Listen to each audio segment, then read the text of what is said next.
mitzvah positive commandment 96 on our list of positive commandments. That is that he commanded us that when a person touches a carcass, he becomes impure. Right. So we are, the actual word is nevela. Nevela is it's not just any carcass. It is the carcass of an animal that was not properly shechted. So if the animal was not properly shechted, it's called a nevela. And that means that it is not kosher to eat, but also it is tameh. It is impure, and if anybody touches it, the person who touches it becomes impure. So that would only apply to kosher animals then. I mean, animals that are allowed to be made kosher. So far, it sounds like it. So far, it seems like that. He doesn't say anything about that, but just the term nevela makes it seem most likely that that's what you're talking about. Yeah. Well, so far he himself hasn't said anything about that. And this commandment includes the impurity of a carcass and all of its laws. And I will not present a preface that is appropriate that we remember anytime we mention the various types of impurity. And it is that which we count each type as a positive commandment. Its content is not that we're obligated to become impure with a certain impurity, obviously. Again, he calls it a positive commandment. He's had trouble with this. I mean, he hasn't had trouble. He's had to explain this on several occasions before, that when we call something a positive commandment, we don't mean you're supposed to do it. It just means that if a certain circumstance happens, that there's a particular way of dealing with it. And he's going to go into that. We're going to look back at this thing of nevela to see under, which animals it applies to and under what circumstance. But first let's just see what he. I'm sorry. I don't have to. What was the phrasing of the commandment? The actual, I mean, again, this Hebrew is a translation itself, I think. But the Hebrew is, the commandment is that anybody who touches a nevela will become tameh. How is that a commandment? How is it a positive commandment? Well, how is it a commandment at all? That's what he's going to try to explain to this in this introduction here. So he starts off by saying, and this commandment includes the impurity of a carcass and all of its laws. I will not present a preface that is appropriate that we remember anytime we mention the various types of impurity. And it is that which we count each type as a positive commandment. Its content is not that we're obligated to become impure with a certain impurity, and also not that we're prohibited from becoming impure, because that an average Israelite is not prohibited from becoming impure. So clearly you're not obliged to become impure, and you're not prohibited from becoming impure. So why is he calling this, as you asked, why is he calling this a commandment? And is also not that we're prohibited from becoming impure from it, and that it be a negative commandment. Rather, the Torah said that anyone who touches this type of object becomes impure, or that this thing renders one who touches it impure according to this description. And that is the positive commandment, meaning that this law with which we have been commanded is a positive commandment. And that is his saying, whoever touches this according to the description has become impure, and whoever according to that description does not become impure. But the matter itself is optional. If he wants, he can become impure. If he doesn't, if not, he doesn't become impure. So again, essentially what he's saying is impurity is the result of touching one of these people, and there's going to be all the rules of impurity are going to apply here. So it's almost like he's saying it's a bureaucratic designation. But all right, so let's just see a little bit more about this.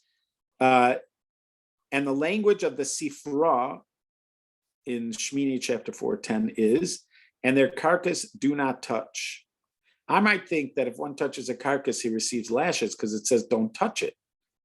Hence, we learn to say, and to these you shall become impure. I might then think that if one saw a carcass, he should go and become impure from it. Hence, we learn to say, and their carcass do not touch. How is this? In other words, you need both verses. You shall say it's an option.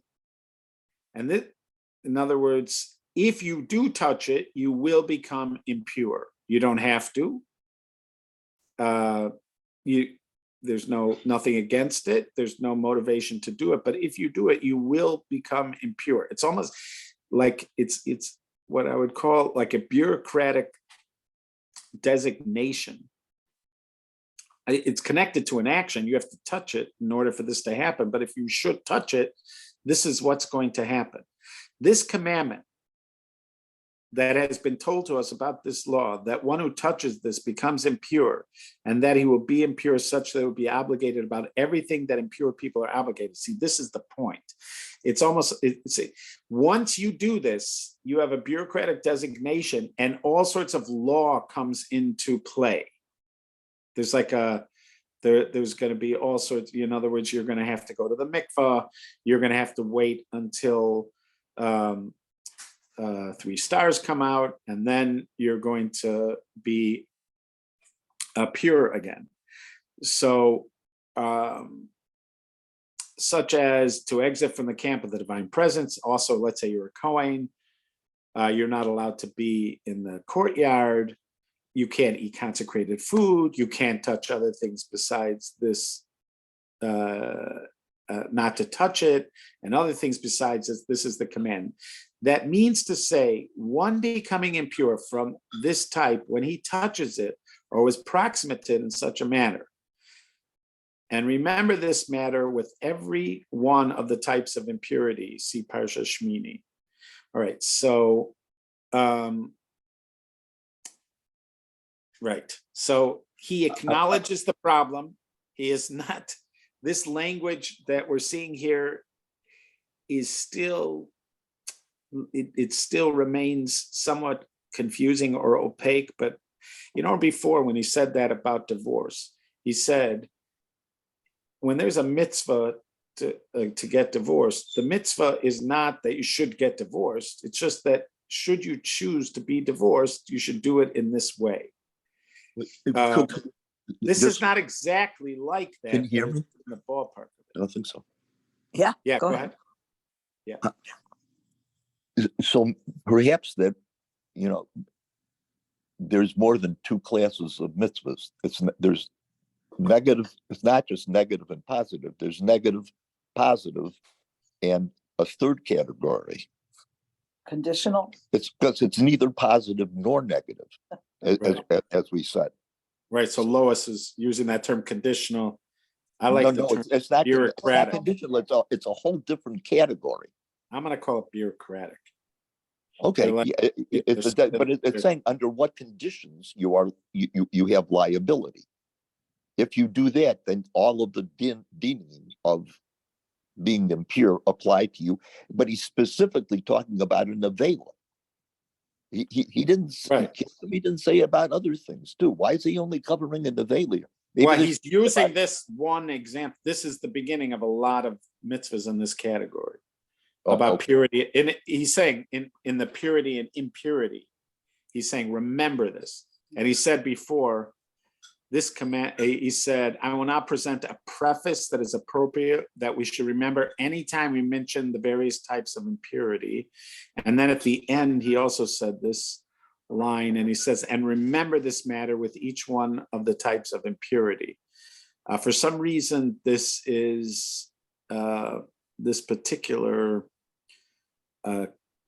class is specific to impurity, but I guess calling it a positive commandment. But I still think it's in that it belongs together with those other sort of bureaucratic mitzvahs, which means there's like, it's an area of law.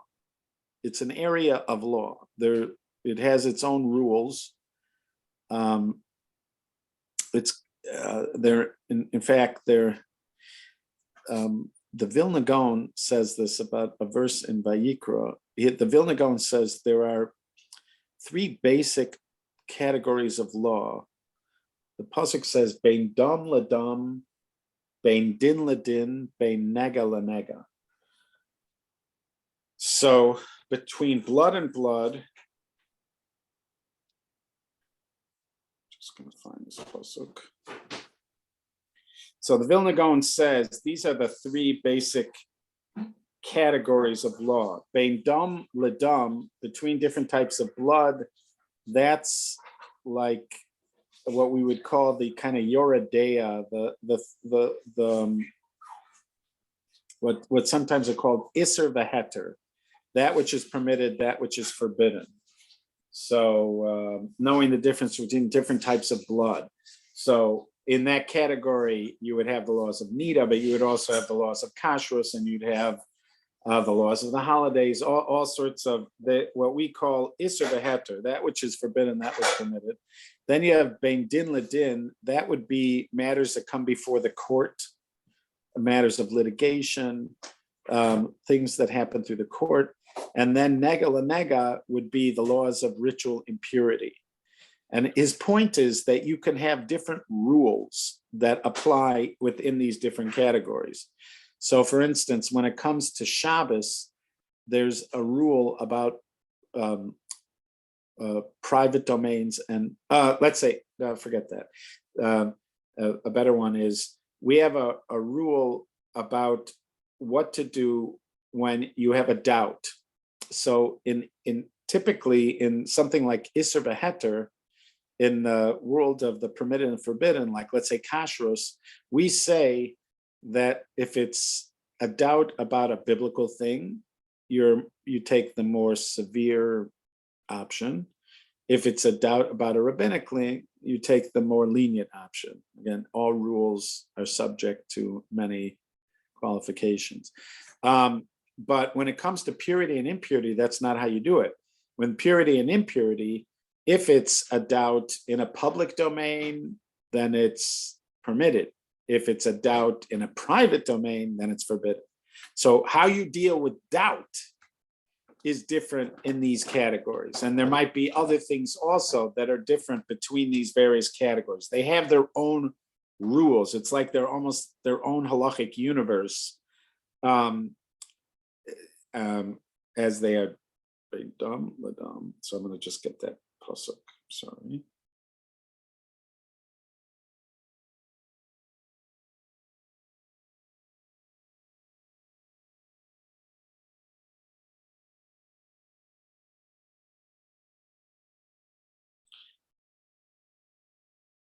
So of course it's not a pasuk in Vayikra, it's a pasuk in Devarim. And it's talking about going, when you go before to ask for a halachic resolution.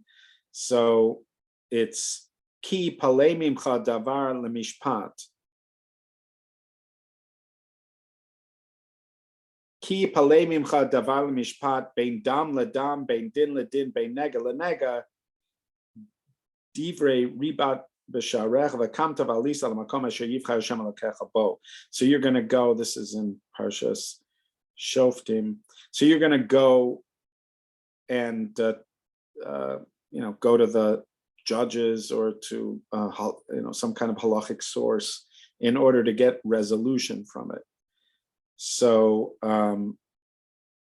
it references like these three different kind of doubts you might have.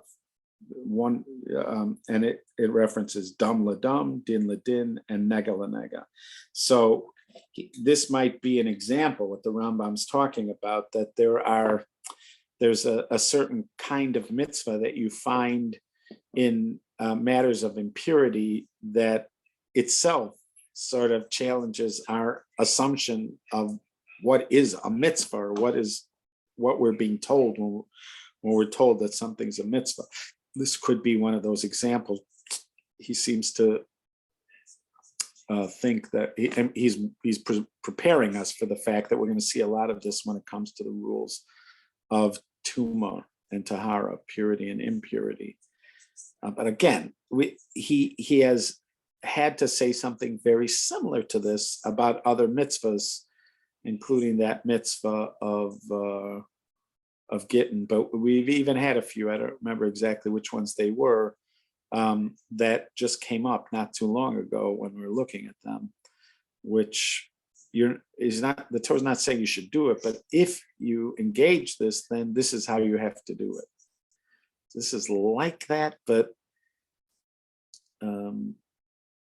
it's even a little bit harder to see how this is called a mitzvah here. So agreed.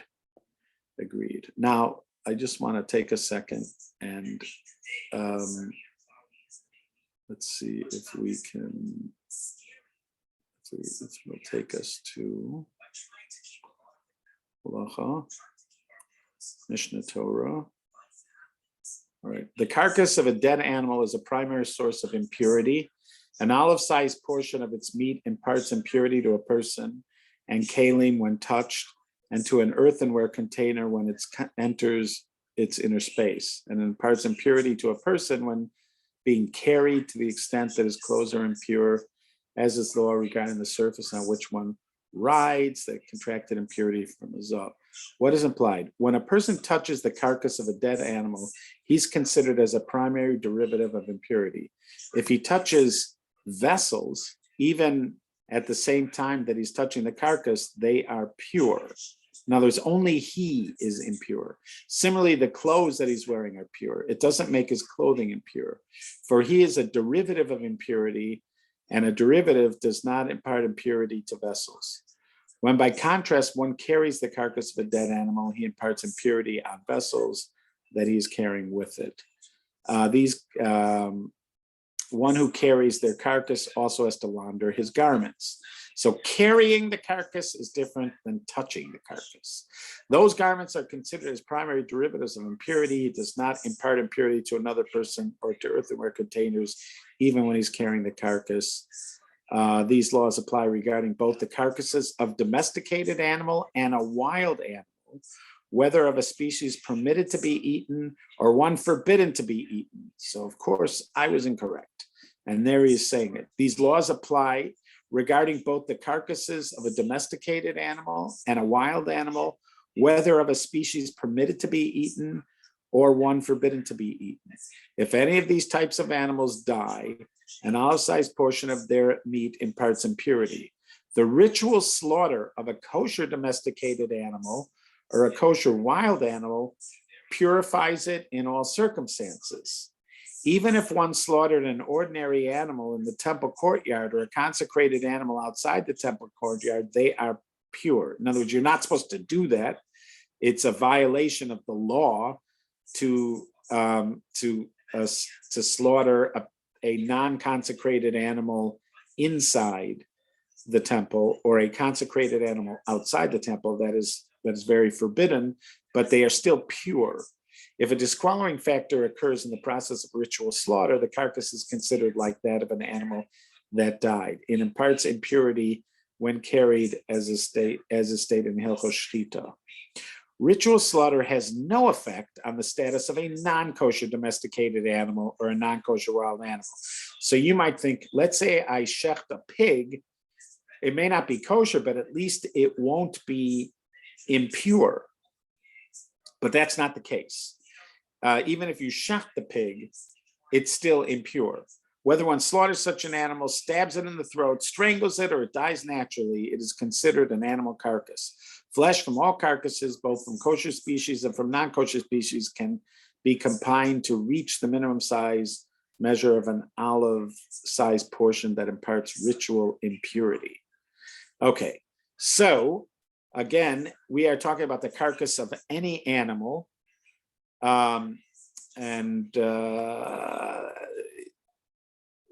The actual language he said here was just nevela. So this is true. This is not true of fish, for instance. If you touch fish, it's not impure. And I'm pretty sure, as far as this goes, a whale is considered even though we consider a whale a mammal, I don't think whale or dolphin or anything like that doesn't make a difference. They're not, I'm 99% sure they are not considered nevela. Now something that like a sheretz has its own a category of impurity. So if something's considered one of those creepy crawly things like a mouse, it has its own impurity. It's not impure because of nevela. So it'd be interesting to see exactly what the parameters of this are. In other words, what's considered an animal as far as this is concerned. But that's the basic idea. There also happens to be a second here. Just let me see for a second.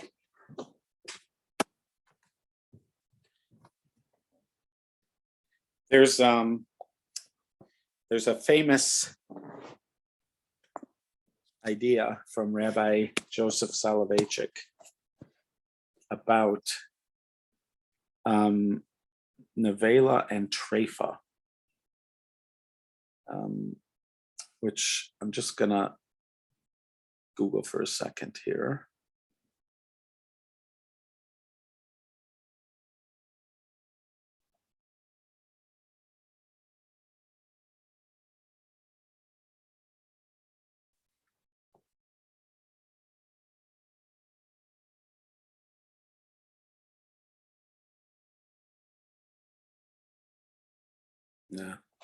No, forgot that. Go back. Try this again. I'm going to.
Oh, darn. That's audio. Don't want audio.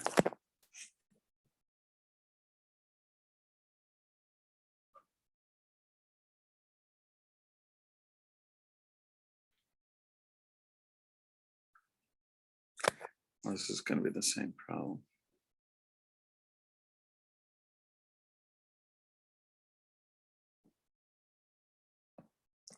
Same problem. They don't have the text. If I don't find somebody right now, I'll just try it that way.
All right, if I can't find it one more time, then we're not going to do it.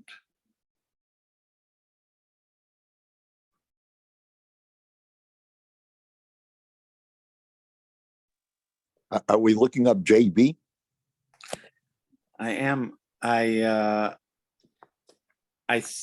believe. I believe it's his thing, JB. But it may be a Rapine thing. But essentially, there was this question of what the distinction between a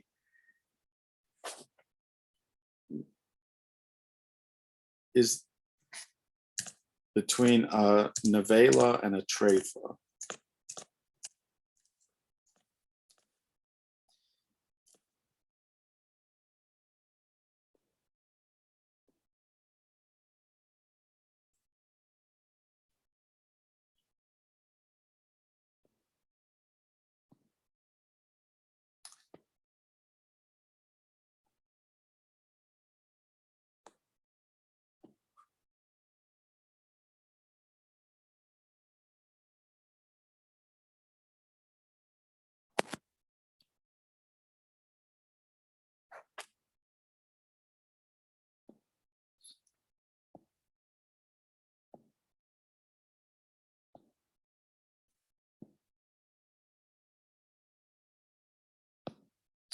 All right, this is just important information for us at this point. This is somebody asking this 11 years ago. The second Mishnah in Chulin explains that if an animal is rendered invalid by death, which does not occur through proper ritual slaughter, it's called a nevela. While if it is rendered invalid for some other reason, it's called a treifa. My question is, what are the consequences of an animal having one of these statuses versus the other? You can't eat it either way, obviously. Are there other differences in what benefit you can derive from it? And what are they? Which is more severe? Disqualifications as follows. So answer number one, as far as I know, what did it say here? Where was the above answer? I see.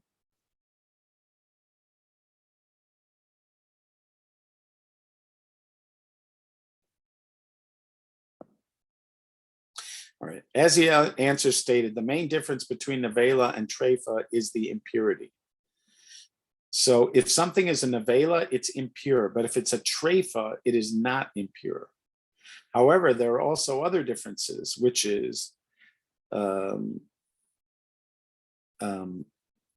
slaughtering a mother and its child on the same day. The eggs of a treifa are a treifa, but the eggs of a nevela are not. So that means, interestingly, that a chicken can be called a nevela. A chicken can be called a nevela. Okay. A nevela is tameh, a treifa isn't. Nevela is an animal which has died of natural death or was killed, not in accordance with Jewish ritual. Treifa is an animal affected with organic disease. So we have to think about birds also when we're talking about nevela and treifa. That is true.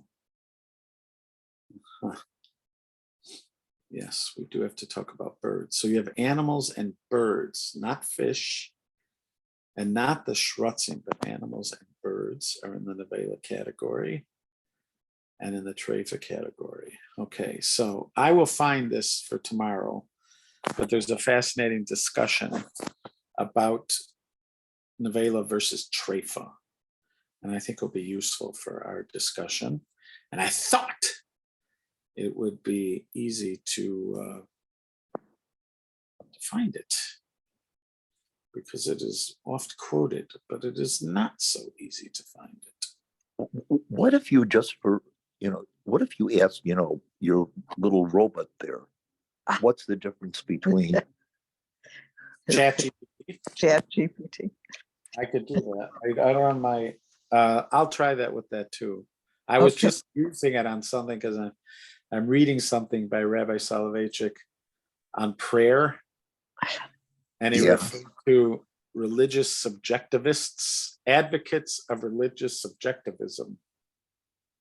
So we're Yeah. just chatting with GPT about what is religious subjectivism and religious objectivism, and who are proponents of religious subjectivism, etc., which he takes for granted. And it gave it. As right before I went on, it was just writing to me a whole answer about it. All right, but I'll ask it about that too in the Valen trip. Okay. But I'm not sure what will happen. Okay. You certainly have made a new friend. You certainly have a new friend, In what regard? Mr. Chat GPT. Yes, Yeah. he's my friend. I don't know if I'm his friend, but he's my Oh, friend. that's true. You'll find Okay. out. Yes.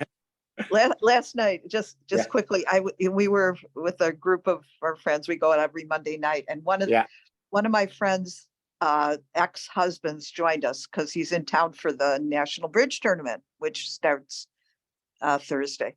Anyway, he said he was sitting there and he said to me, "Lois, do you know anything about the Bible?" Okay, and I don't know why. That's how he starts off. Do you know anything about Bible? Well, Why the would reason Yeah. here's the reason he wanted to ask me. Their son had talked to him about Job, had told him the story of Job, and he Yeah. was very disturbed that God could be so cruel as to do what's, the Satan wanted him to. And of course, he didn't know anything. He thought Satan was like the Christian Satan, the devil. Right. And Right.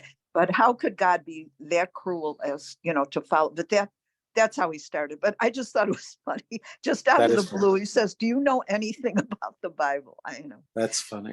Yeah. That's awesome. So One of my surprising finds in teaching the book of Job was somebody, Paul Wagoda of blessed memory, actually shared the book with me. Is a book by William Safire. It was a really excellent book on Job. Really thoughtful, really well written. It's called, I have it right here. It's called, just gonna, the first dissident. the book of Job in today's politics. Wow. Something Yeah. like, but Yeah. it's really well thought out and really good. I liked it. But somebody would Nice. want to read something from William Safire. I like Yeah. it. Yeah. Okay. Thank All right, you. be well, guys. Thank you so much. Thank you. Bye. All right, See you I look forward- tomorrow. Okay. Bye-bye. God willing. Bye. Yes. God willing.